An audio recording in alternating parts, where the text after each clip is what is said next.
এমন অনেক ভক্ত আছে যিনি প্রচারের আলোতে আসতে পছন্দ করেন না।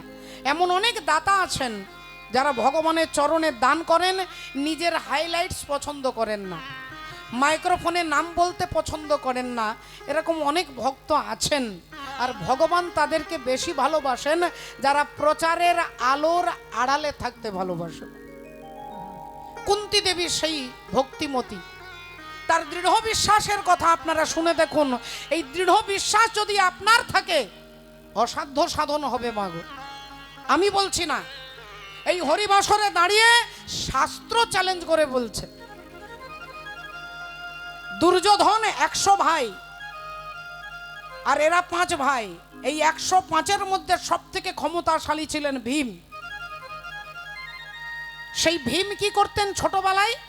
সমস্ত ভাইদেরকে, 100 ভাইকে গাছে চাপিয়ে, সবাই ডালে ডালে ডালে চেপে আছে, আর নিচে ভীম দাঁড়িয়ে ওই গাছটাকে নাড়া দিলে গাছ থেকে যেমন ফল টপ টপ করে পড়ে, ওই 100 ভাই দুমদুম করে মাটিতে পড়তো। ভীমের এমন ক্ষমতা। দুর্যোধন জানে আর সবার সঙ্গে লড়াই করে পারবো, কিন্তু ভীমের সঙ্গে পারবো না। তাই কায়দা করে কি করে একে শেষ করা যায়, পায়েসের মধ্যে বিষ মাখিয়ে দিয়েছে। আর বিষ মাখানো পায়েস নিয়ে ভীমকে বলছে, ভাই তুই সব থেকে খেতে পছন্দ করিস, তাই পায়েসটা আগে তুই খাবি, তারপরে আমরা সবাই খাবো। ভীম হচ্ছে পেটুক, খেতে ভালোবাসে, ভোজন রসিক। বিষ মাখানো পায়েস পরমান্ন সেবা করেছেন, আর পরমান্ন সেবা করে অজ্ঞান হয়ে পড়ে আছে। দুর্যোধন তাকে আর 2-4 ভাই মিলে ধরে আর গঙ্গার জলে ফেলে দিয়েছে। গঙ্গার জলে যেই ফেলে দিয়েছে, ভীম জলের তলায় যেতে যেতে যেতে নাগ লোকে চলে এসেছে। নাগ লোক যেখানে শুধু সাপ থাকে, সেই নাগেদের লোকে এসে ভীম অচৈতন্য হয়ে পড়ে আছে। আর মানুষ এসেছে আমাদের লোকে, বড় বড় সাপেরা কি করছে, ভীমকে ছোবল মারছে। এখন সে খেয়েছে বিষ, আর সাপেরা মারছে, দিচ্ছে বিষ, আর বিষে বিষে বিষক্ষয়। ভীমের শরীর থেকে বিষ ক্ষয় হয়ে যাচ্ছে। এই ভীম যখন কিছুক্ষণ পরে তার চেতনা ফিরে এসেছে, তিনি দেখলেন, আরে আমি তো নাগলোকে চলে এসেছি, এতগুলো সাপ আমাকে আক্রমণ করতে আসছে, সাপের মুন্ডুগুলো ধরছে আর ধরে ছিঁড়ে ছিঁড়ে ফেলছে। মাত্র 12 বছর বয়স ভীমের, মুন্ডু ছিঁড়ে ছিঁড়ে ফেলছে সাপগুলোকে মারতে মারতে। অন্যান্য সাপেরা ছুটছে রাজার কাছে, বাসুকি নাগের কাছে। মহারাজ, একটা ছেলে এসেছে যে শুধু আমাদেরকে মেরে শেষ করে ফেলছে। বাসুকি নাগ বললেন, কার এত বড় ক্ষমতা, নাগ লোকে চলে এলো? আচ্ছা দেখি। বাসুকি নাগ যেই এসে দাঁড়িয়ে দেখছেন, আরে এ তো আমার নাতি, এ তো কুন্তী ভোজের নাতি। কুন্তী ভোজ হচ্ছে আমার বন্ধু, তাহলে আমার বন্ধুর নাতি মানে আমারও নাতি। দেখুন, কৃষ্ণের সঙ্গে যদি কারো সম্পর্ক থাকে, তাহলে কুকুর বেড়াল তো দূরের কথা, সাপও আপনার বন্ধু হয়ে যাবে। বাবা, যদি কৃষ্ণের সঙ্গে সম্পর্ক রাখতে পারেন, কৃষ্ণের সঙ্গে সম্বন্ধ স্থাপন করতে পারেন, তাহলে সাপও আপনার বন্ধু হবে। তাই বাসুকি নাগ সাপেদের রাজা বললেন, কুন্তী ভোজ আমার বন্ধু, আমার বন্ধুর নাতি তুমি, তাই সেই সম্পর্কে তুমি আমারও নাতি। তুমি এদেরকে মেরো না ভাই, তোমাকে আমি অমৃত পান করিয়ে দিচ্ছি। ভীমের পেটের মধ্যে, আমাদের সকলের পেটে জঠরাগ্নি থাকে, আগুন থাকে, যাকে জঠরাগ্নি বলা হয়। কিন্তু ভীমের পেটে আরেকটা আগুন ছিল, যার নাম হচ্ছে ব্রিক, ব্রিক, ব্রিক অগ্নি। বাসুকি নাগ অমৃত পান করিয়ে বললেন, আজ থেকে তোমার নাম হলো কি না, আজ থেকে তোমার নাম বৃকোদর। ভীমের আরেক নাম বৃকোদর। আর ভাই, আমি তোমাকে আশীর্বাদ করছি, 1000 হাতির ক্ষমতা তোমার মধ্যে থাকবে, 1000 হাতির ক্ষমতা তোমার মধ্যে থাকবে।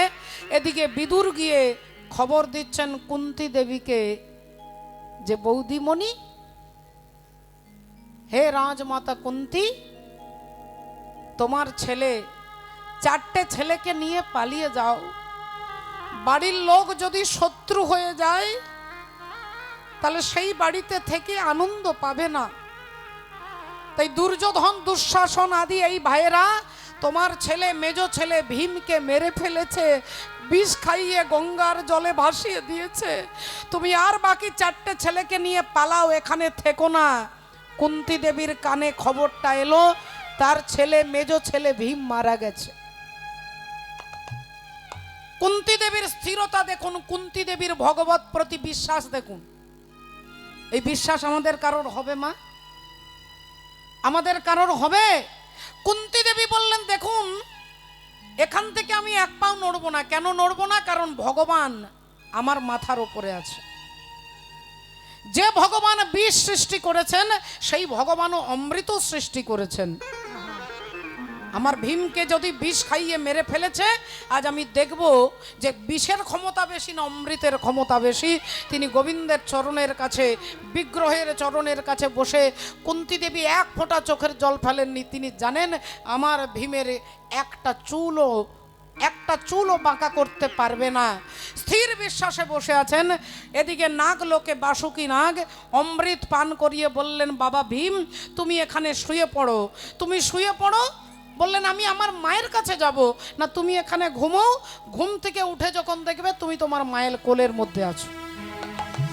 ভীম চোখ বন্ধ করলেন, আর যেই তিনি ঘুমিয়ে গেলেন, যখনই চোখটা খুলছে তখন দেখছে কুন্তী দেবীর কোলে তিনি মাথা রেখে শুয়ে আছেন।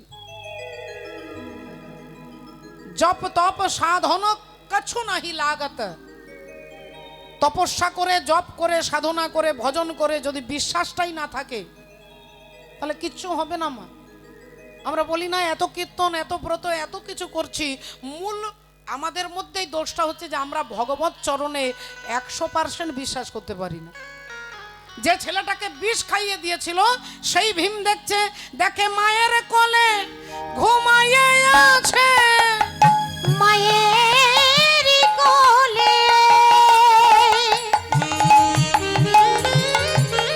ঘুমাইয়ে আছে, মায়ের কোলে ঘুমাইয়ে আছে। ও গো অন্তরে জামি যদি থাকে কাছে, মায়ের কোলে ঘুমাইয়ে আছে অন্তরে জামি যদি থাকে কাছে। আজি দেখো মায়ের কোলে ঘুমাইয়ে আছে, নিতাই গৌর ব্রহ্মানন্দে জামি থাকে কাছে। মায়ের কোলে ঘুমাইয়ে আছে অন্তরে জামি থাকে পাশে, মায়ের কোলে ঘুমাইয়ে আছে। যদি অন্তরে জামি থাকে পাশে, মায়ের কোলে ঘুমাইয়ে আছে অন্তরে জামির কৃপায় আজি মায়ের কোলে ঘুমাইয়ে আছে। ভগবানের শুধু বিশ্বাস, তিনি কিচ্ছু করেন না, তিনি যজ্ঞও করেন না, তিনি তপস্যাও করেন না, শুধু ভগবত চরণে তার দৃঢ় বিশ্বাস যে কৃষ্ণ যখন আমাদের পাশে আছে আমার জীবনে এত বড় দুর্ঘটনা ঘটতে পারে না। এই বিশ্বাস ভীমকে বাঁচিয়ে দিলেন বাবা। তাহলে সেই বিশ্বাস যদি আমাদের মধ্যে না থাকে, এত দলাদলি, এত কাটাকাটি, এত খুনোখুনি, এত হিংসা, আপনার ভাগ্যে যা আছে তার থেকে এক তিল আপনি বেশি পাবেন না। আর ভাগ্যে যেটা নেই আপনি চেষ্টা করলেও পাবেন না। তাহলে ভাগ্যের বাইরে যখন আমি কিছু পাবো না তখন এত হিংসা, এত কাটাকাটি, খুনোখুনি করে তো লাভ নেই, এত দ্বন্দ্ব। ভগবত চরণে বিশ্বাস ভীমকে বাঁচিয়ে দিলেন। সেই কুন্তী দেবীর সঙ্গে দেখা করে তার কাছে বিদায় নিয়ে আমি দ্বারকায় চলে যাব। তাই রাত্রিবেলায় ভগবান হাঁটতে হাঁটতে আসছেন। এদিকে কুন্তী দেবী মালা গাঁথছেন ভগবানের নাম স্মরণ করে, ভগবানের নাম স্মরণ করছে আর মালা গাঁথছে। রাম গোবিন্দ হরি ভজরে ভাইয়া, রাম গোবিন্দ হরি, রাম গোবিন্দ হরি ভজরে ভাইয়া, রাম গোবিন্দ হরি, রাম গোবিন্দ হরি ভজরে ভাইয়া, রাম গোবিন্দ হরি, রাম গোবিন্দ হরি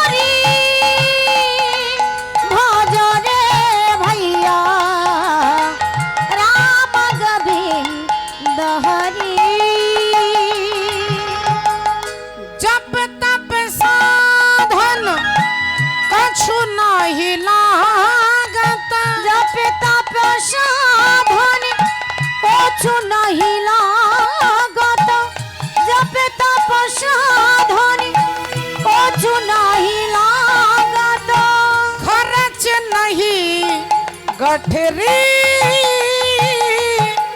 রাম গোবিন্দ হরি ভজ রে ভাইয়া রাম গোবিন্দ হরি রাম গোবিন্দ হরি ভজ রে ভাইয়া রাম গোবিন্দ হরি রাম গোবিন্দ হরি ভজ রে ভাইয়া রাম গোবিন্দ হরি ভক্তমণ্ডলী ভক্তিমতী মায়েরা, ভগবান এসে দরজা ঠকঠক করছে, ও পিসিমা পিসিমা গো দরজা খোলো পিসিমা। যেই বলেছে কুন্তী দেবী দরজাটা খুলে বললেন, আরে তুই বাবা কৃষ্ণ, আয় আয় বাবা আয় আয় ভেতরে আয় ভেতরে আয়। ভেতরে নিয়ে গিয়ে বসিয়েছেন। তা হ্যাঁ রে বাবা, এত রাত্রি হয়ে গেল তুই ঘুমোসনি কেন? ভগবান বলে, পিসিমা আগে তুমি বলো তুমি কেন ঘুমোওনি? তোমার এক হাতে ছুঁচ, এক হাতে মুক্তোর মালা, এই রাত্রিবেলায় মালা গাঁথতে বসেছ। পিসিমা বলে, কি করব বলতো বাবা, ঘুম আসছে না। তাই ঘুম যখন আসছে না তখন ভাবলাম তোর জন্য একটা মালা গেঁথে দিই। দেখুন ঘুম আসছে না, কুন্তী দেবীর কাকে মনে পড়ছে? কৃষ্ণকে মনে পড়ছে। আমাদের অনেক সময় অনেক বিভিন্ন কারণে, বিভিন্ন শারীরিক কারণে অনেক সময় ঘুম আসে না। আমরা ঘুম আসে না সেই সময়টাকে কিভাবে ব্যয় করি? অনেকে মোবাইলে একটা সিনেমা দেখে, সিনেমা চালিয়ে দিয়ে সিনেমা দেখছে। কেউ ভাবছে সন্ধেবেলায় সিরিয়ালটা দেখতে ভুলে গেছি, সিরিয়ালটা দেখে নি। কেউ ভাবছে ভাগবত শুনি, কেউ ভাবছে একটু কীর্তন শুনি, কেউ ভাবছে একটু গীতা পাঠ শুনবো, কেউ ভাবছে একটু বাইরে থেকে বেরিয়ে আসি যদি ঘুমটা আসে। আপনার ভাব যেমন আপনার লাভ তেমন। কুন্তী দেবীর ঘুম আসছে না বলে কৃষ্ণের জন্য মালা গাঁথতে বসেছে। এবার আমি তো আমার কারণটা বললাম, এবার তুই বল বাবা কৃষ্ণ, তুই কেন এত রাত্রে ঘুমোসনি? ভগবান বলে, পিসিমা গো আমার কি ঘুমানোর সময় হচ্ছে নাকি? সকাল থেকে তো প্রচন্ড ব্যস্ত। কি করলি সকাল থেকে? না সবার সঙ্গে দেখা করেছি, যার যে লাগলো, যার যে চাই সবাইকে সব বাসনা পূর্ণ করে এই রাত্রে তোমার কাছে এসেছি। তা রাত্রে আমার কাছে আসার কি দরকার? তুই পরে আসতিস। বললো, পিসিমা আমার তো সময় নেই, আমি যে দ্বারকায় চলে যাব। যেই বলেছে দ্বারকায় চলে যাব, কুন্তী দেবী চিৎকার করে উঠেছে, কৃষ্ণ ওরে কৃষ্ণ তুই কি রে বলছিস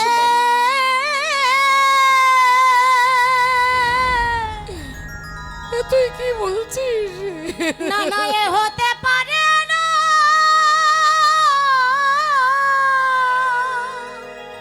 তুই কি বলছিস?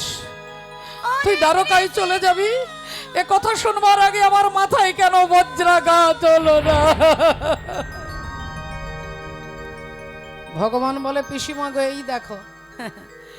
আচ্ছা পিসিমা, তা আমার তো অনেক কাজ, এখানের কাজ তো শেষ করে ফেলেছি। আচ্ছা তুমি বলো, যতদিন তোমাদের জীবনে অভাব দুঃখ জ্বালা যন্ত্রণা ব্যথা টেনশন যা ছিল আমি তোমাদের পাশে ছিলাম। আর তো তোমার অভাব নেই, তোমার ছেলে রাজা হয়েছে, তুমি রাজমাতা, তোমার খাওয়া থাকা পড়া কোনো কিছু অভাব নেই। তাহলে এবার আমাকে নিজের কাজে যেতে হবে না? কুন্তী দেবী বলছে, তাহলে এই রাত্রে কেন এসেছিস? বল কেন এসেছিস? ভগবান বললেন, আজকে তুমি যা চাইবে তোমাকে তাই দিয়ে যাব। আজকে যা চাইবে তাই দেবো, বলো তুমি কি চাও?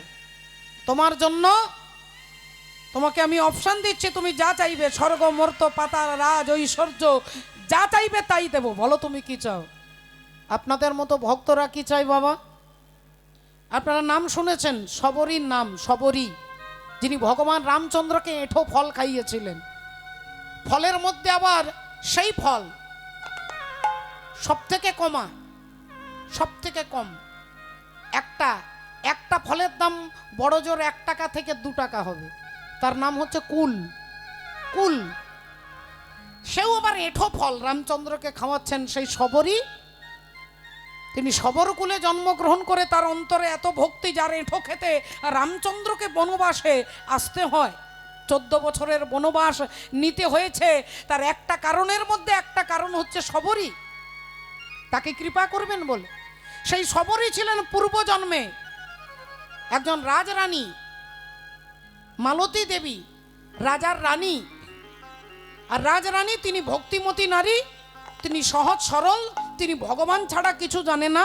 পাড়াতেই কীর্তন হচ্ছে, ভাগবত হচ্ছে, সবাই ছুটে যাচ্ছে, সবাই ছুটছে, কীর্তন হবে, হরিনাম হবে, সব আনন্দে বাড়ির কাজ তাড়াতাড়ি করে হরি কথা শুনতে যাচ্ছে। রানীমা এসেছে স্বামীর কাছে, মহারাজ মহারাজ পাড়াতেই কীর্তন হচ্ছে, আমি একটু কীর্তন শুনতে যাব। বড় বাসনা, হরি কথা শুনতে বড্ড ভালোবাসি, হরি কথার মধ্য দিয়ে আমি আমার সমস্ত প্রশ্নের উত্তর খুঁজে পাই, হরিনামের মধ্য দিয়ে আমার জীবনের জ্বালা সব কিছু নির্বাপিত হয়, আমি সমস্ত কিছু হরিনামের মধ্যে পাই। মহারাজ আমি কি যাব একটু কীর্তন শুনতে? মহারাজ বললেন, দেখো রানী, তুমি আর যেখানে চাইবে আমি তোমাকে এক্ষুনি পালকি করে পাঠিয়ে দিতে পারি, কিন্তু পাড়াতে হরিনাম হচ্ছে, ওখানে গেলে তোমার প্রেস্টিজ নষ্ট হবে। তুমি দেশের রানী, আর তুমি রানী হয়ে গিয়ে যদি তুমি যিনি কীর্তন করছে তার থেকে উঁচু চেয়ারে বসো, তাহলে তার অপমান হবে, ব্যাসপীঠের অপমান হয়। আর যদি তুমি নিচে বসো তাহলে তোমার প্রেস্টিজ ডাউন হবে। তুমি ধুলোই বসলে আর পাঁচটা যারা মায়েরা আসেন তারা সাধারণ নারী, তাই তারা নিচে বসতে পারে। তুমি যদি ওপরে বসো তাহলে এটা তো মর্যাদা খণ্ডিত হবে, আর নিচে বসলে তোমার প্রেস্টিজ নষ্ট হবে। আমি দেশের রাজা, আমার একটা নীতি আছে, নিয়ম আছে। রানীমা কিচ্ছু বললেন না, ওখান থেকে চলে এলেন। এসেই ঠাকুর ঘরে ঢুকে অন্তর দিয়ে ভগবানকে কেঁদে কেঁদে বলছে, দয়াময়, আমি রাজরানী হয়েছি, আমার কোনো অভাব নেই, আমি দেশের রানী, তাই রানী হওয়াটাই আমার জীবনের অভিশাপ হয়ে দাঁড়িয়েছে। দেখতে দেখতে গভীর রাত্রি হলো, রানী কাঁদতে কাঁদতে দরজা খুলে বেরিয়ে যাচ্ছেন। আর দরজা খুলে বেরিয়ে রাজ্যের পাশেই একটা বিরাট বড় দিঘি, আর সেই দিঘির জলে ঝাঁপ দেবার আগে তিনি ভগবানকে বলছে, ঠাকুর, এই রানী হওয়ার জন্য আমি তোমার কথা শুনতে পেলাম না, তাই হে দয়াময়, যদি আমার কথা তুমি শুনতে পাচ্ছ তাহলে আমি জলে ডুব দিয়ে আত্মহত্যা করব। আত্মহত্যা করার পরে যদি আমার জন্ম হয় তাহলে তুমি আমাকে দয়া করো, তোমার চরণ ধরে বলছি, তুমি আমাকে দ্বিতীয় জন্মে আর বড়লোক বাড়ির মেয়ে, বড়লোক বাড়ির স্ত্রী হয়ে আমাকে রাজরানী করে পাঠিও না গোবিন্দ। হরি হরি বল। আমি রাজরানী হতে চাই না, আমি ভিখারিনী হতে চাই, আমি কাঙালিনী হতে চাই।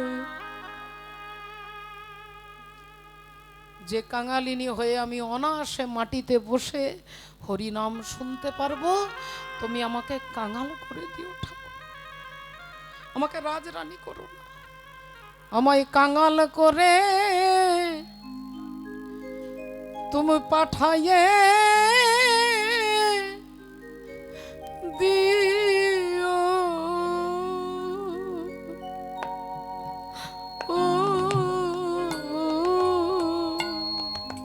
আমায় কাঙাল করে আমায় পাঠায়ে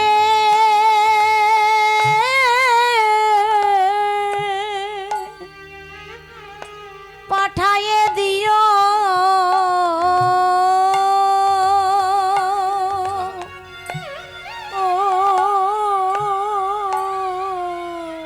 ভক্তের পাশে বসে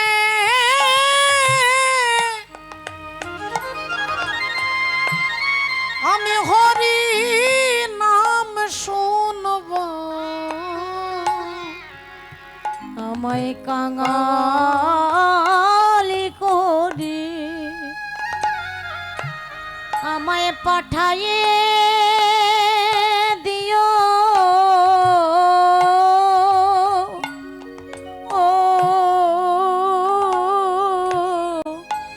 ভক্তের পাশে বসে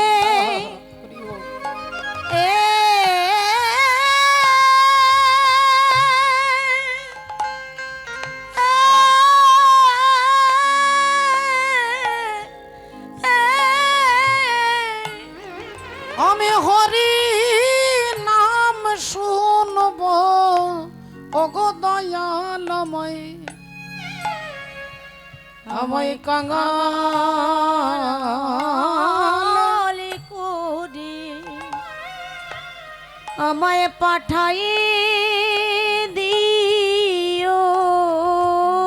জয় রাধে জয় রাধে। ও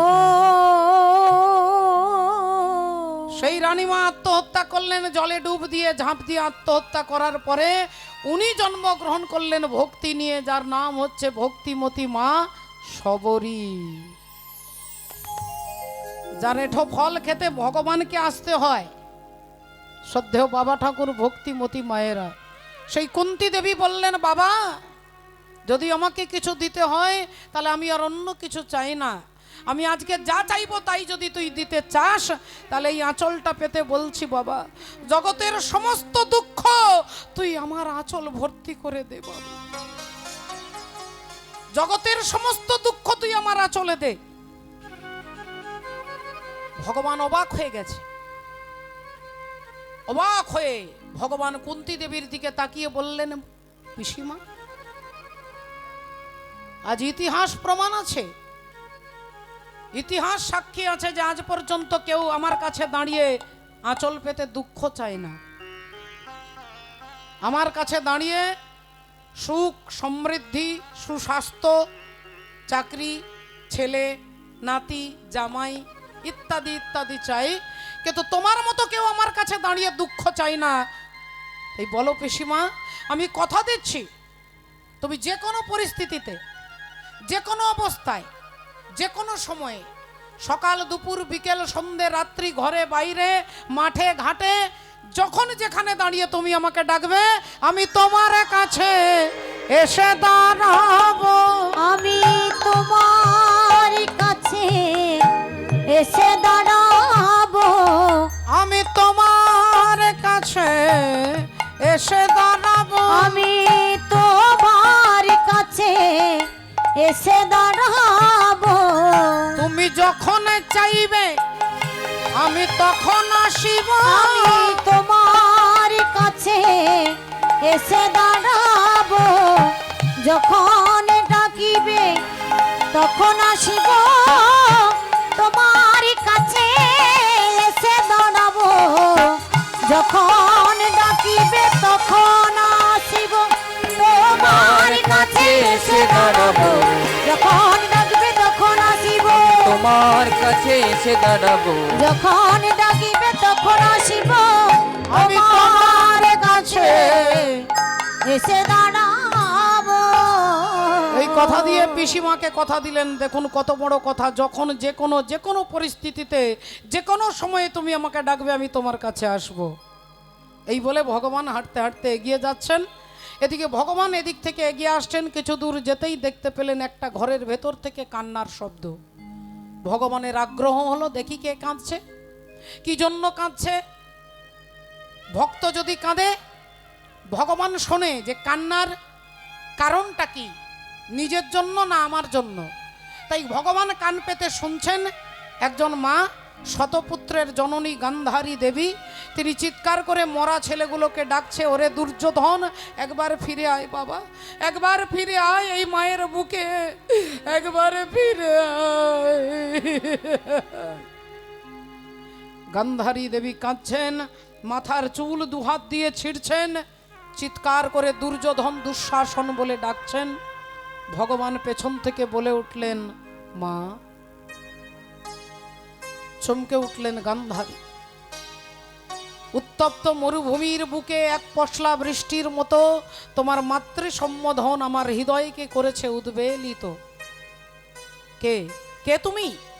আমি তোমায় দেখতে পাচ্ছি না কেন, তোমার শব্দ শুনতে পাচ্ছি।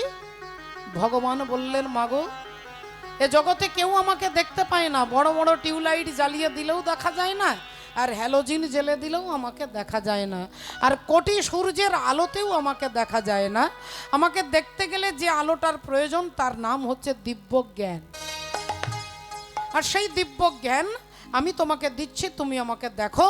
এই বলে যেই তাকিয়েছেন অমনি গান্ধারী দেবী দেখছেন ভগবান কৃষ্ণ দাঁড়িয়ে আছেন। বাবা যেই ভগবানকে দেখেছেন, আপনাদের মতো ভক্ত হলে কি হবে, আনন্দে আনন্দে ছুটে গিয়ে ভগবানের চরণ জড়িয়ে ধরবেন, ভগবানকে জড়িয়ে ধরবেন, কাঁদবেন, ফুল দেবেন, কত আরতি করবেন, কত প্রার্থনা করবেন। আর গান্ধারী ভগবানকে দেখার সাথে সাথে আঙুলটা তুলে বলে উঠল, তুমি সেই কৃষ্ণ, তুমি সেই কৃষ্ণ যে আমাকে মা বলে ডাকবার মতো কাউকে রাখলে না, তুমি সেই কৃষ্ণ যে আমার বংশে বাতি দিতে কাউকে রাখলে না,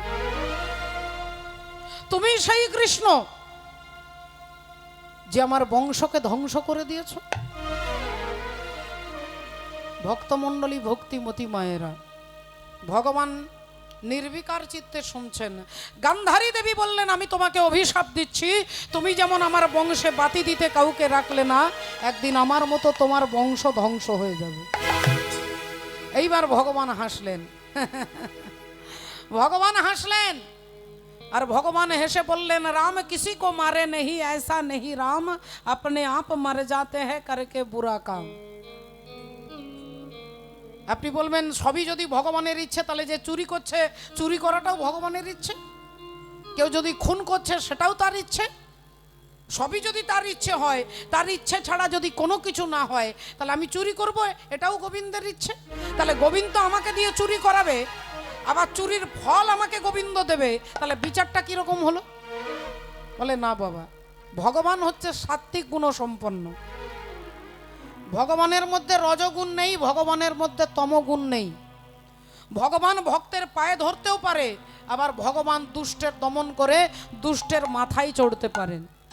কালিয়নাগের মাথায় চড়লেন আর যুধিষ্ঠির মহারাজের চরণ ধরলেন। ভক্তের পায়ে ধরতেও তার দ্বিধাবোধ হয় না।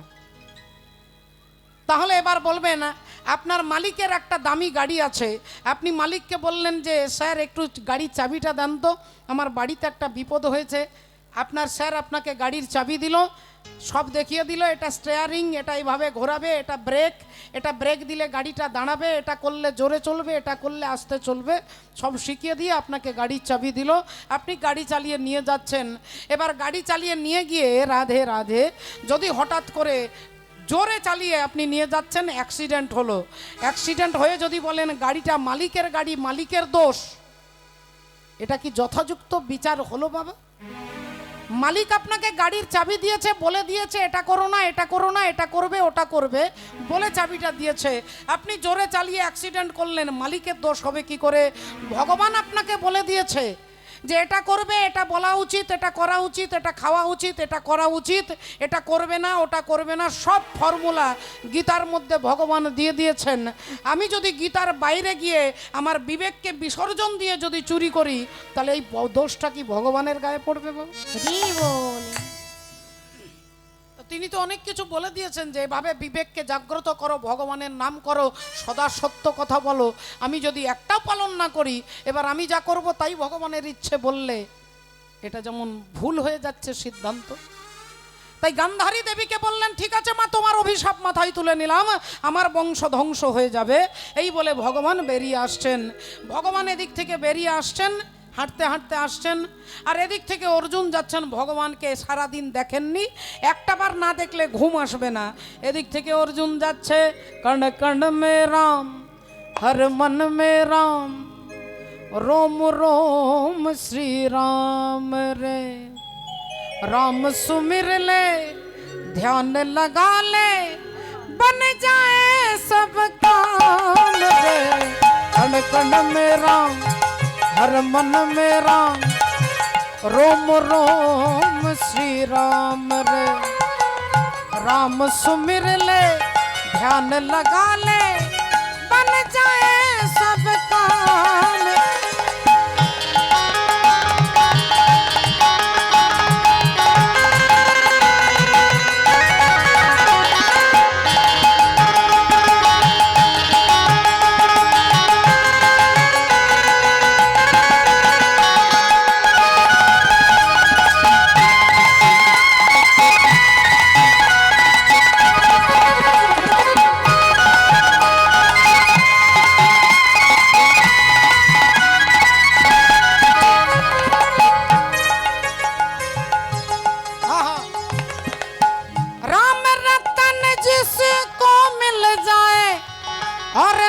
कुछ भी सुहाए।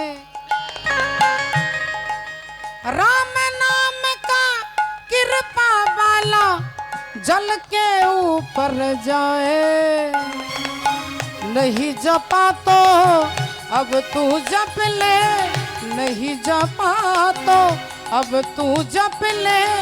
राम नाम का नाम रे, कण कण मेरा हर मन मेरा। शाम बोलो शाम, शाम बोलो शाम।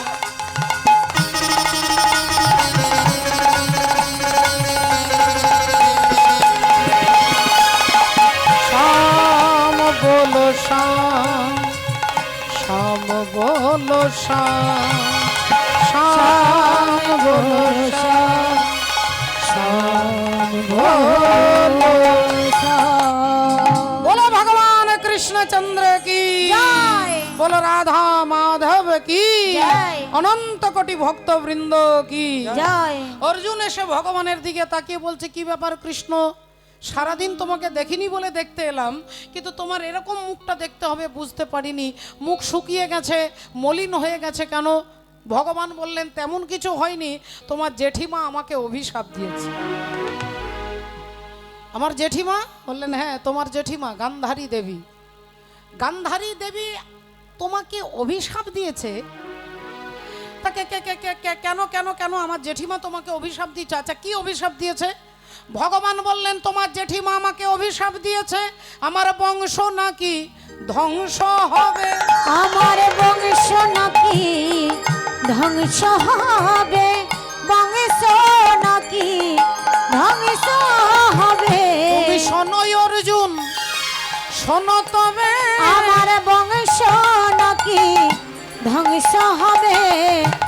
শোনো অর্জুন, শোনো তবে, বংশ নাকি ধ্বংস হবে। আমার বংশ ধ্বংস হয়ে যাবে। যেই বলেছে অর্জুন অমনি হেসে ফেলেছেন। আর যেই হেসে ফেলেছেন ভগবান বললেন, হাসলে কেন?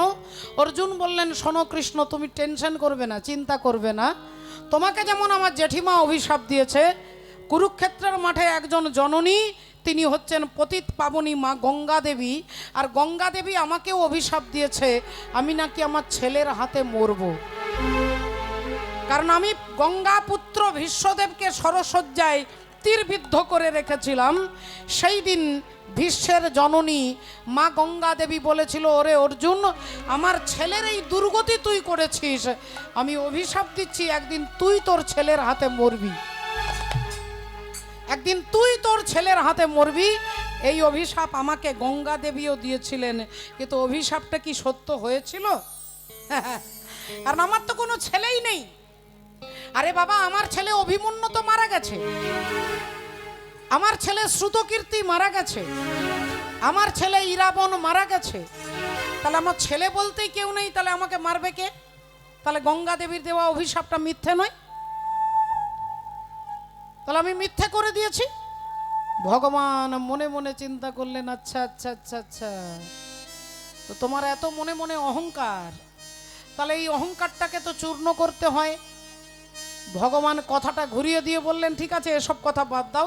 আচ্ছা তুমি বলো, তোমার দাদা যুধিষ্ঠির যে অশ্বমেধ যজ্ঞ করছে, সেই যজ্ঞ করে যজ্ঞের ঘোড়াটাকে যে ছেড়ে দিয়েছে, সেই ঘোড়া ছুটতে ছুটতে বিভিন্ন রাজ্যে যাচ্ছে। তা বর্তমানে এখন ওই ঘোড়াটা কোন রাজ্যের ওপর দিয়ে যাচ্ছে, কিছু কি খবর আছে? অর্জুন বললেন, কিছুক্ষণ আগে আমার কর্মচারী খবর দিল, এই অশ্বমেধ যজ্ঞের ঘোড়া যাচ্ছে এখন কোন রাস্তা দিয়ে, কোন রাজ্যের ওপর দিয়ে? মণিপুরে ছিল রাজা,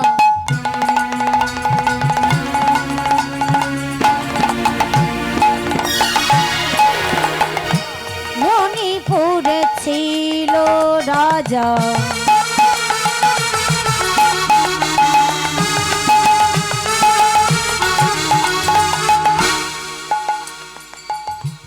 বব্রুবাহন না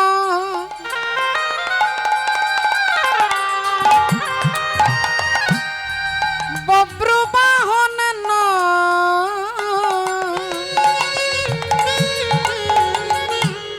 বব্রুবাহন না মণিপুরে ছিল রাজা বজ্রবাহনে বজ্রবাহনে বজ্রবাহন ধর্মে কর্মে ছিল মতি,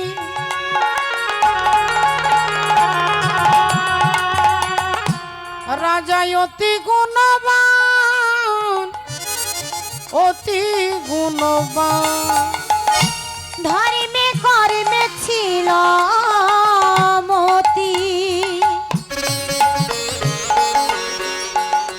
রাজা অতি গুণবান, অতি গুণবান। এ মণিপুরে ছিল রাজা বব্রুবাহন না, বব্রুবাহন না, বব্রুবাহন না। হে মণিপুরে ছিল রাজা বজ্রবাহনে বজ্রবাহনে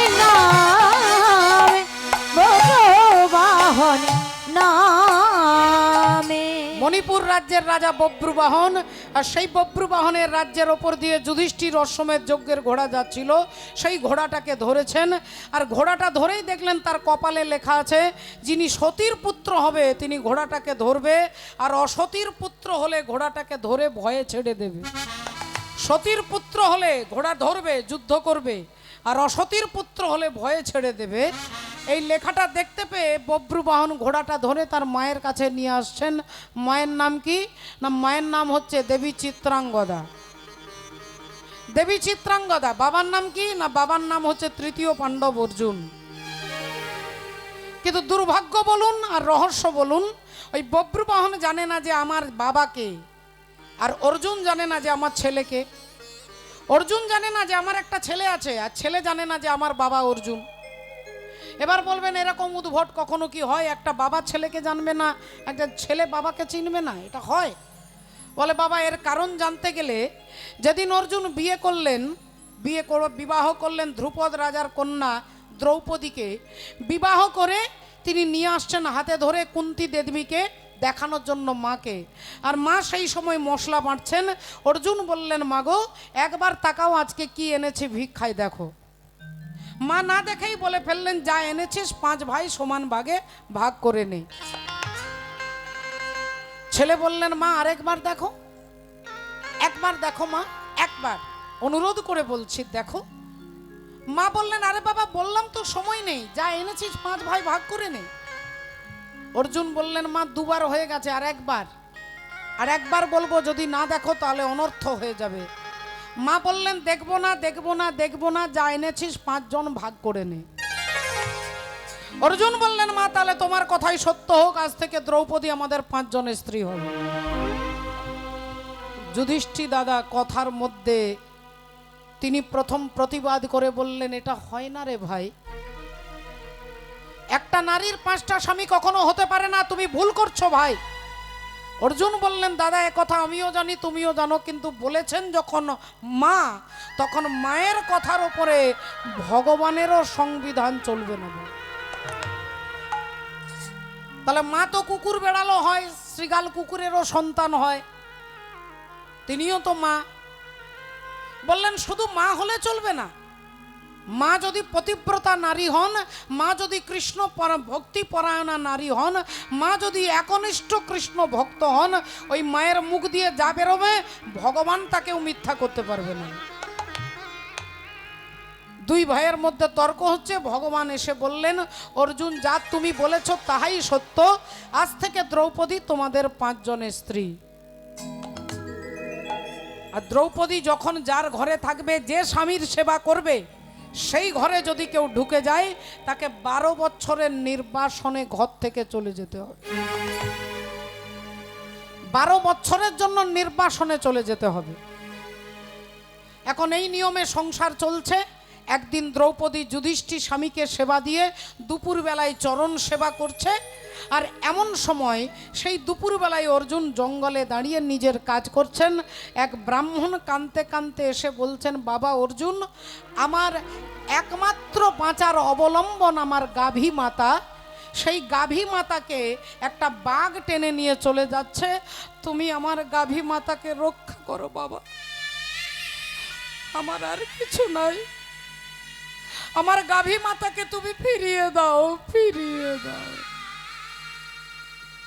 অর্জুন বললেন, দেখুন আমি আপনার সাহায্য করতে পারলে তো খুশি হতাম, কিন্তু মাফ করবেন আমার একটু অসুবিধা আছে, কারণ বাঘটাকে মারতে গেলে যে তীর ধনুক দরকার, সেই গান্ডীব ধনুকটা এখন ওই ঘরে রয়ে গেছে যে ঘরে দাদা যুধিষ্ঠির আর দ্রৌপদী রয়েছেন।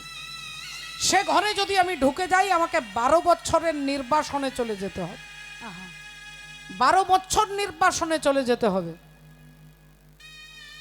ব্রাহ্মণ বললেন, তাহলে তুমি তোমার স্বার্থের জন্য ধর্ম পালন করবে না? আমরা স্বার্থের জন্য হাজার হাজার ধর্মকে পরিত্যাগ করি, সামান্য তুচ্ছ একটা স্বার্থের জন্য আমরা বড় বড় ধর্মকে পরিত্যাগ করি। অর্জুনকে বলছে তুমি 12 বছরের নির্বাসনে যেতে হবে বলে তুমি ক্ষত্রিয়ের ধর্মটাকে ত্যাগ করবে? যেই বলেছে অমনি অর্জুন ব্রাহ্মণের পায়ে ধরে বলছে, আপনি একটু দাঁড়ান, আমি এক্ষুনি আসছি। সোজা ছুটে গিয়ে ঘর থেকে ঢুকে গান্ডীব ধনুক এনে বাঘটাকে দমন করে গাভী মাতাকে ব্রাহ্মণকে ফিরিয়ে দিলেন। ব্রাহ্মণ আশীর্বাদ করলেন। অর্জুন দেখলেন আমি নিয়ম ভঙ্গ করেছি, তাহলে এবার আমাকে চলে যেতে হবে কোথায় না 12 বছরের নির্বাসন। আজ থেকে 12টা বছর জঙ্গলে থাকতে হবে, 12 বছর ফল ফুল খেয়ে থাকতে হবে, 12 বছর মাটিতে শুতে হবে, গাছের তলায় রোদে ঝড়ে বৃষ্টিতে যেখানে হোক কোনো ঘরে থাকা যাবে না। তাই আমাকে 12 বছরের নির্বাসনে তিনি বেরিয়ে পড়লেন। সকলের কাছে বিদায় নিয়ে সবাই কান্নাকাটি করছেন, কিন্তু অর্জুন ধর্মে তার অবিচল চিত্ত, তিনি চললেন 12 বছরের জন্য ভগবানের নাম স্মরণ করতে করতে। গিরিধারী গোপাল ব্রজ গোপদুলাল, ও গয় অপরূপ লীলা তব তরুণ তোমার। গিরিধারী গোপাল ব্রজ গোপদুলাল, অপরূপ লীলা তব তরুণ তোমার। গিরিধারী গোপাল ব্রজ গোপদুলাল, অপরূপ লীলা তব তরুণ তোমার।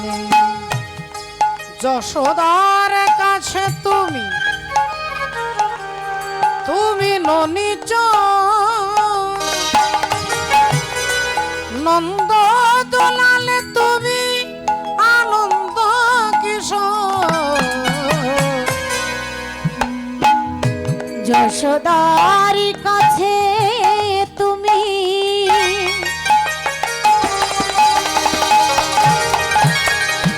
তুমি ননিচ,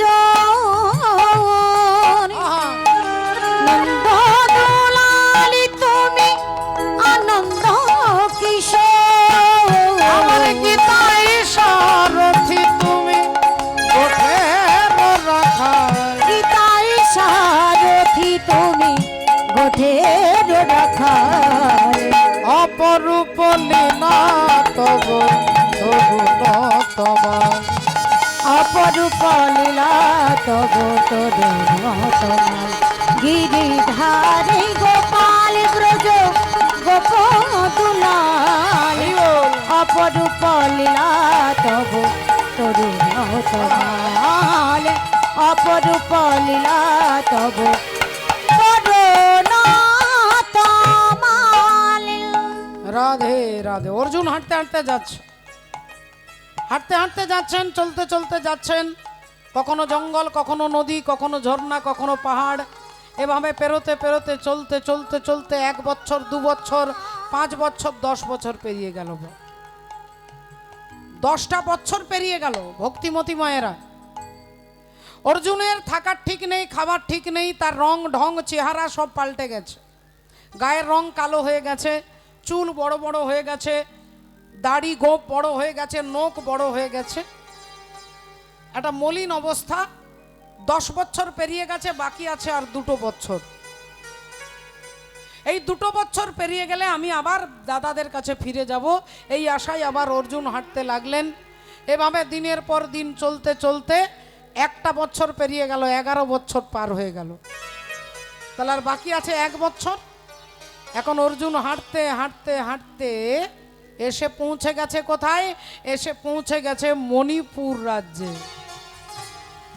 মণিপুর রাজ্যে প্রবেশ করে একটা গাছের ছায়ায়, গাছের তলায় অর্জুন বিশ্রাম করছেন। হাতের ওপরে মাথাটা রেখে তিনি বিশ্রাম করছেন। আর সেই সময় মণিপুর রাজ্যের রাজা ছিলেন চন্দ্রভানুরা, চিত্রভানু রাজা। রাজা চিত্রভানু, সেই চিত্রভানু রাজার কন্যা, তার নাম হচ্ছে দেবী চিত্রাঙ্গদা। তিনি নারী জাতি, কিন্তু পুরুষের পোশাক পরতেন, ধুতি পাঞ্জাবি। কেন পরতেন তারও একটা কারণ আছে। ধুতি পাঞ্জাবি পরে লম্বা লম্বা চুলগুলোকে খোঁপা বেঁধে মাথায় মুকুট দিয়ে, তীর ধনুক নিয়ে, তলোয়ার নিয়ে, ঘোড়ার পিঠে চেপে তিনি রাজ্য দর্শন করতে বেরিয়েছেন। হঠাৎ ঘোড়া চলতে চলতে ছুটতে ছুটতে ওই জায়গাটাতে দাঁড়িয়ে গেছে যেখানে অর্জুন শুয়ে আছে। চিত্রাঙ্গদা দেবী বলে উঠলেন, এই যে কে শুয়ে আছেন, উঠুন, আরে উঠুন উঠুন, আমি এদিকে যাব। অর্জুন সত্যি ঘুমিয়েছিলেন, তাই ঘুমটা ভেঙে গেল। তাকিয়ে দেখলেন অপূর্ব সুন্দর রাজপুত্র, কি সুন্দর ছেলেটা দেখতে গো, কি সুন্দর ছেলেটা দেখতে, বাচ্চা ছেলে, বেশি বয়স নয়। ছেলেটা দেখলে প্রাণটা জড়িয়ে যায়। তা সে কি আমার সঙ্গেই কথা বলছে? হ্যাঁ, কি ব্যাপার? না উঠুন এখান থেকে, রাস্তা ছাড়ুন, আমি এদিকে যাব। অর্জুন ডান দিক দেখিয়ে দিলেন, বাঁ দিক দেখিয়ে বলছে, দেখুন এদিকেও রাস্তা আছে, এদিকেও আছে, আপনি এদিক দিয়ে যান, নইলে এদিক দিয়ে যান। দেবী চিত্রাঙ্গদা বললেন, আমি সোজা যাব, উঠুন। অর্জুন বললেন, যদি সোজাই যেতে হয় তাহলে আমাকে লাফ দিয়ে যান, আমাকে ডিঙে যান।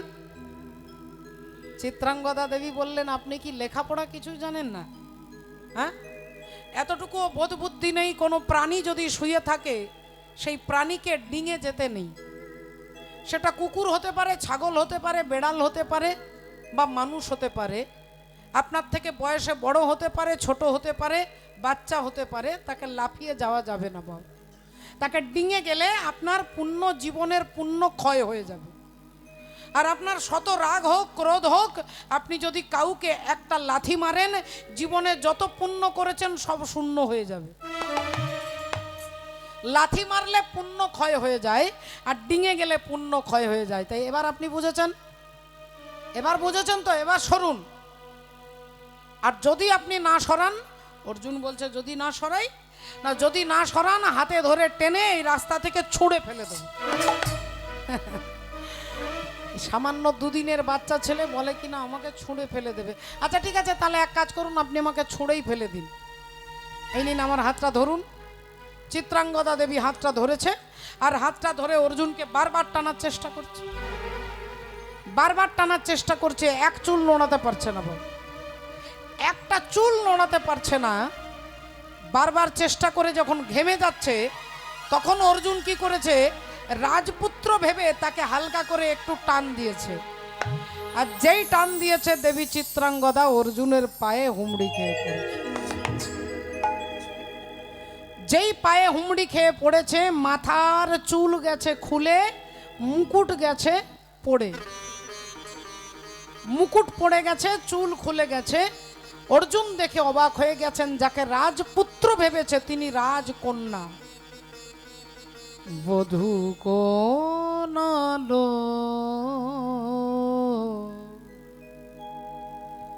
লাগলো, লাগলো চোখে, লাগলো চোখে বধূ কোনালো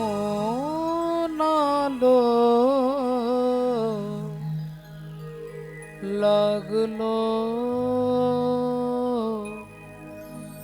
লাগলো চোখে।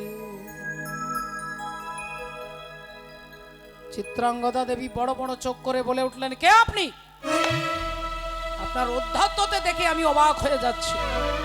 অর্জুন বললেন, আগে আপনি বলুন, আপনি কে? আপনি নারী হয়ে পুরুষের পোশাক পরে ঘুরে বেড়ান, আপনি কে? চিত্রাঙ্গদা দেবী বললেন, আমি চিত্রভানু রাজার একমাত্র কন্যা, আমার নাম দেবী চিত্রাঙ্গদা। এবার বলুন আপনার পরিচয় কি? অর্জুন বললেন, আপনার মতো আমার বিরাট বড় পরিচয় নেই, তবে আমি হলাম তৃতীয় পাণ্ডব অর্জুন। যেই বলেছে অর্জুন, চিত্রাঙ্গদা দেবী বললেন, আপনি আপনি সেই অর্জুন? আপনি সেই অর্জুন যে অর্জুনের কথা আমি ছোটবেলা থেকে শুনতে শুনতে বড় হয়েছি, আপনি কি সেই অর্জুন? অর্জুন বললেন, আপনি কার কথা শুনতে শুনতে বড় হয়েছেন আমি বলতে পারবো না, তবে আমি তৃতীয় পাণ্ডব অর্জুন। চিত্রাঙ্গদা দেবী বললেন, হ্যাঁ আপনি সেই অর্জুন যখন, তখন একটা কথা শুনুন, আমি রাজকুমারী হয়ে রাজপুত্র সেজে ঘুরে বেড়াই কেন? কারণ আমি অর্জুন ছাড়া কাউকে বিবাহ করব না। অর্জুন ছাড়া কোনো পুরুষকে আমি আমার জীবনে স্বীকৃতি দিতে পারবো না। ছোটবেলা থেকে আপনার নাম শুনতে শুনতে বড় হয়েছি, তাই আপনি যখন অর্জুন, আমি নিজেকে আপনার চরণে সঁপে দিলাম। হরি বল, রাধে রাধে। যেই বলেছেন আপনি আমাকে গ্রহণ করুন, তাই গান্ধর্ব মতে চিত্রাঙ্গদা দেবীর সঙ্গে অর্জুনের বিবাহ হয়ে গেল, বিয়ে হয়ে গেল। অর্জুন চিন্তা করলেন, আর কয়েকটা মাস পেরিয়ে গেলে আমি এবার 12 বছর পূর্ণ হতে যাই, আমি চলে যাব আমার দাদাদের কাছে। দেখতে দেখতে 2 মাস, 4 মাস, 6 মাস, 7 মাস পেরিয়ে গেছে। অর্জুন মনে মনে চিন্তা করে নিয়েছেন যে আজকের রাত্রি প্রভাত হলে আমি চিত্রাঙ্গদার কাছে বিদায় নিয়ে চলে যাব। আর দেবী চিত্রাঙ্গদা আজকের রাত্রে আসছেন অর্জুনকে আনন্দের সংবাদ দিতে যে তার গর্ভে সন্তান, তিনি মা হতে চলেছেন। চিত্রাঙ্গদা দেবী ছুটতে ছুটতে আসছে, তিনি ছুটতে ছুটতে আসছেন, আর অর্জুন অমনি চিত্রাঙ্গদার হাতে ধরেছে। আখিয়া রে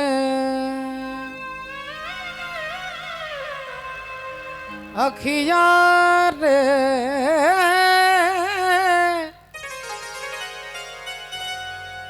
আখিয়া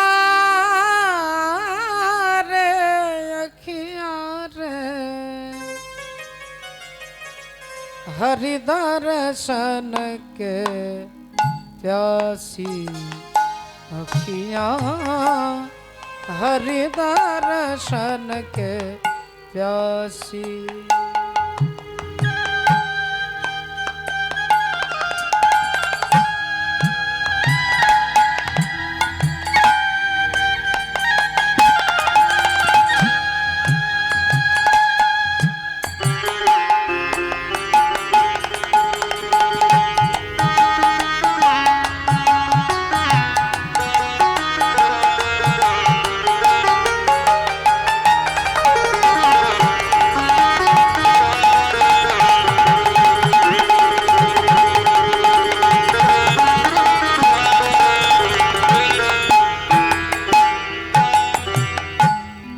देख चाहत है कमल नयन को,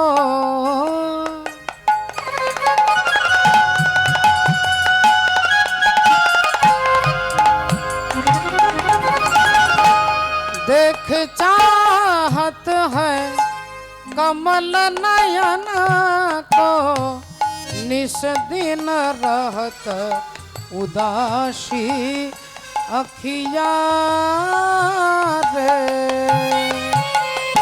हरि दर्शन के प्यासी अखिया, हरि दर्शन के प्यासी।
गायत्री न समा ले हो करवट काशी अखिया रे हरि दर्शन के प्यासी हरि दर्शन के प्यासी रे हरि दर्शन के प्यासी रे हरि दर्शन के हरि दर्शन के हरि दर्शन के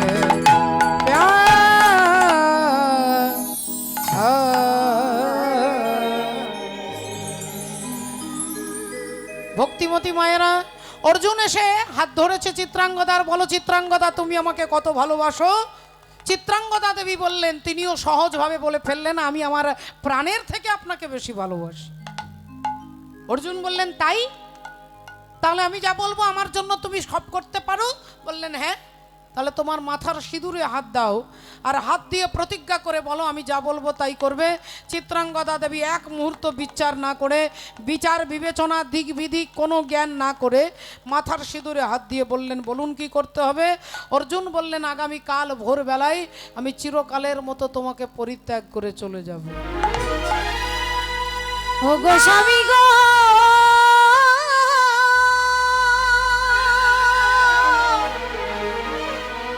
না না এ হতে পারে না,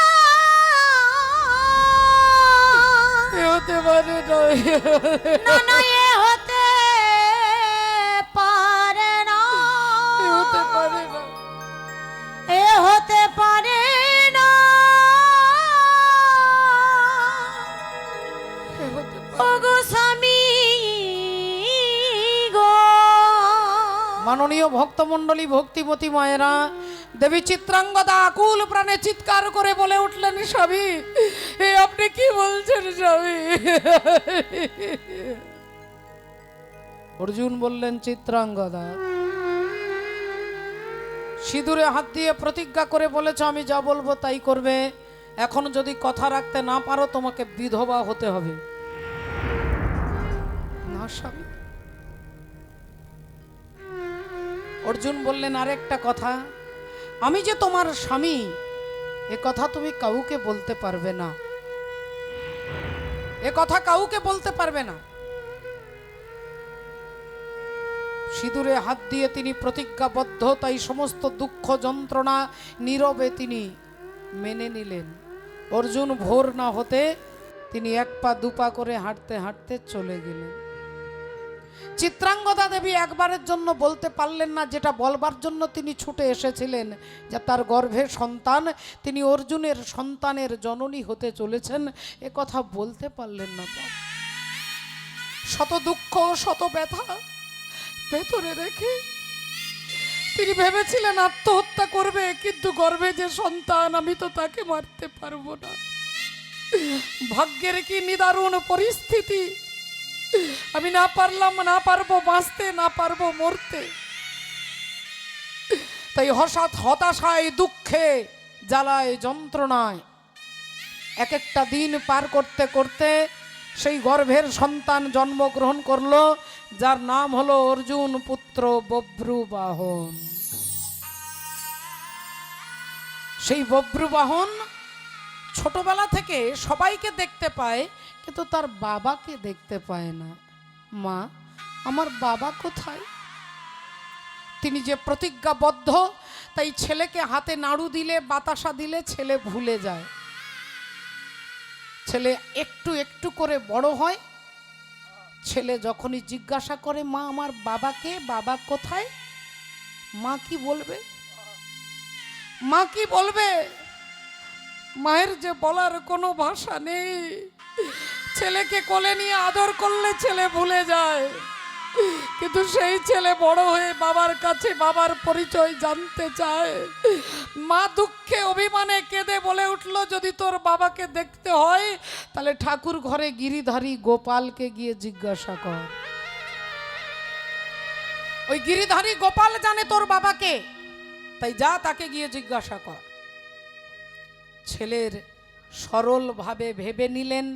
তাহলে যখন গিরিধারী গোপাল জানে আমার বাবাকে, এতদিন আমি তোমাকে অনেক বিরক্ত করেছি মা, আমি কথা দিচ্ছি আজ থেকে তোমার কাছে জানতে চাইবো না। যদি বাবাকে জানতে হয় তাহলে সবার আগে আমি জগৎ পিতা গোবিন্দকে খুঁজে বার করব। আজ থেকে গোবিন্দকেই খুঁজে বার করব আমি। সেই ছেলে বব্রুবাহন বড় হলেন, রাজা হলেন মণিপুর রাজ্যের। আর সেই মণিপুর রাজ্যের রাজা বব্রুবাহন, যার রাজ্যের ওপর দিয়ে যুধিষ্ঠির অশ্বমেধ যজ্ঞের ঘোড়া পেরিয়ে যাচ্ছিলেন, সেই ঘোড়াটাকে ধরে তিনি নিয়ে আসছে তার মাকে দেখাবেন বলে। চিত্রাঙ্গদা দেবীকে ডাকলেন মা। মা আনন্দে ছুটে বেরিয়ে এসে দেখলেন আমার ছেলে অশ্বমেধ যজ্ঞের ঘোড়া ধরেছে। আমার ছেলে বীর পুত্র, তুই বীর, তুই যোদ্ধা, তুই পরাক্রমশালী, তাই অশ্বমেধ যজ্ঞের ঘোড়া তুই ধরেছিস। কিন্তু হ্যাঁ রে বাবা, যজ্ঞটা করছে কারা? মা, আমি তো নামটা বলতে পারবো না, তবে তাদের নাম লেখা আছে একটা তামার পাতাতে। ঘোড়াটার গলায় সুতো দিয়ে বাঁধা আছে। ওই তামার পাতাতে যারা যজ্ঞ করছে তাদের নাম লেখা আছে। দেখ তো বাবা কাদের নাম লেখা আছে। বব্রুবাহন তামার পাতাটা হাতে নিয়ে প্রথমেই উচ্চারণ করলেন ধর্মপুত্র যুধিষ্ঠির। তারপরেই লেখা আছে মা দ্বিতীয় পাণ্ডব ভীম, আর তারপরেই লেখা আছে তৃতীয় পাণ্ডব অর্জুন। চিৎকার করে কেঁদে উঠলেন চিত্রাঙ্গদা দেবী, চমকে উঠলেন, আতকে উঠলেন, চোখ ছলছল করে উঠলো, কেঁপে উঠলো বুক, চিৎকার করে বলে উঠলো ওরে বব্রু, ওই ঘোড়া তুই ছেড়ে দে বাবা, ওই ঘোড়া তুই ছেড়ে দে, যে ঘোড়াটাকে তুই ধরেছিস ওকে তুই ছেড়ে দে বাবা, ছেড়ে দে। ছেলে বলল মা, আগে তুমি আমাকে বলো মা, জননী তুমি আমাকে বলো ঘোড়াটা ধরবো কি ছাড়বো সেটা পরের কথা। আগে বলো জননী, আমি যুধিষ্ঠির নাম বললাম তুমি চুপ করে শুনলে, আমি ভীমের নাম বলতেও তুমি চুপ করে শুনলে, আমি অর্জুনের নাম বলতে তুমি কেঁদে উঠলে কেন? আমি অর্জুনের নাম বলতেই তুমি কেঁপে উঠলে কেন? তোমার চোখ ছলছল করে উঠলো কেন? সত্যি করে বলো মা, অর্জুনকে, অর্জুনের সঙ্গে তোমার কি পরিচয়? বলো মা, বলো বলো অর্জুনকে।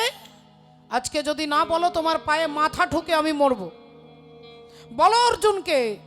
মা বলে উঠলেন ওরে বব্রু, আমি তোর বাপের কথা বলতে পারবো না বাবা, তোর বাবার কথা বলতে পারবো না।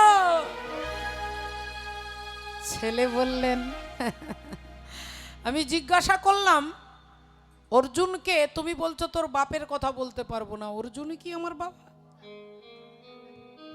এ তো ঠাকুর ঘরে কে না, আমি তো কলা খাইনি। আমি তোমাকে জিজ্ঞাসা করলাম অর্জুনকে, তুমি বলছো তোর বাপের কথা বলতে পারবো না, তাহলে অর্জুনই কি আমার পিতা?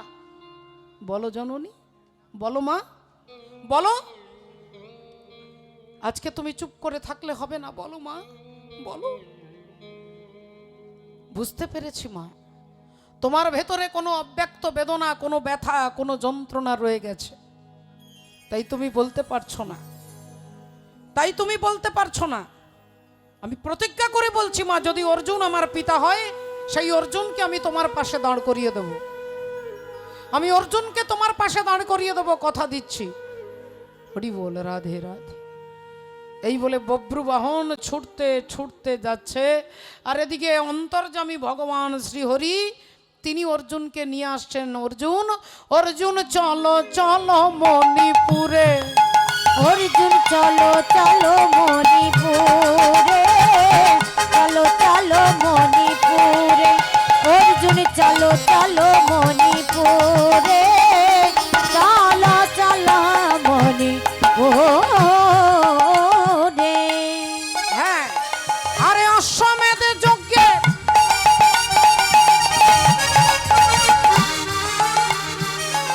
ওগো ঘোড়া যে ধরেছে, অশ্বমের যজ্ঞের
বাবা অর্জুন, তাই অর্জুনকে দেখতে পাবো, অর্জুনের সাথে কৃষ্ণও আসবে, তাকেও দেখতে পাবো। এই বব্রবাহন ছুটতে ছুটতে এসে অর্জুনের রথের চাকার আগের দিকে দাঁড়িয়ে বলে উঠলেন, বাবা, বাবা গো, আমি তোমার ছেলে এসেছি বাবা, একবার আমাকে জড়িয়ে ধরে আলিঙ্গন